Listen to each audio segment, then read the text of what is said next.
Hello friend, তোমার সবাই কেমন আছে? আশা করি ভালো হচ্ছে। দেখো আজ আমাদের পাড়ায় মহিলার সবাই মিলে পূজা, মনসা পূজা বলে করতে লাগবে। এই যে ঠাকুর নিয়ে আসলো, সারাদিন উপাস থেকে সব কাজটা সারলাম। এখন এই যে পূজার সব আয়োজন করা হবে, সবাই মিলে করব, মজাই লাগবে। এটাই দেখো সবাই মিলে এখানে বসছি, দুধ কলা এখানে রেডি করছে সবারই। দেখো সবাই পাড়ায় এগুলা বেড়ায় তুললে টাকা, তারপরে আবার সবার ঘরে ঘরে চাঁদা দিয়ে এই যে পূজাটা করলাম, মনসা পূজাটা নদীতে ভাসায় দিয়ে আসবো। দেখো বন্ধুরা কি ভালোই লাগছে পূজাটা করে।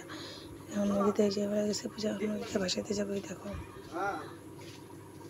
সবাই মিলে আবার নদীতে ভাসাতে যাবো। দেখো ওই পোকা পাড়াইছে সব।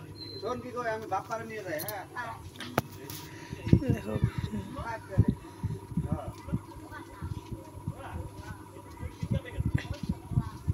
আচ্ছা এসে তোর খাবো কোনে খাবো না করে যাবো আমি তো খেলামই না দিবি না নাই হনে কি দেখবা। সবাই দুধ খোলা নিয়ে দাঁড়িয়ে আছে।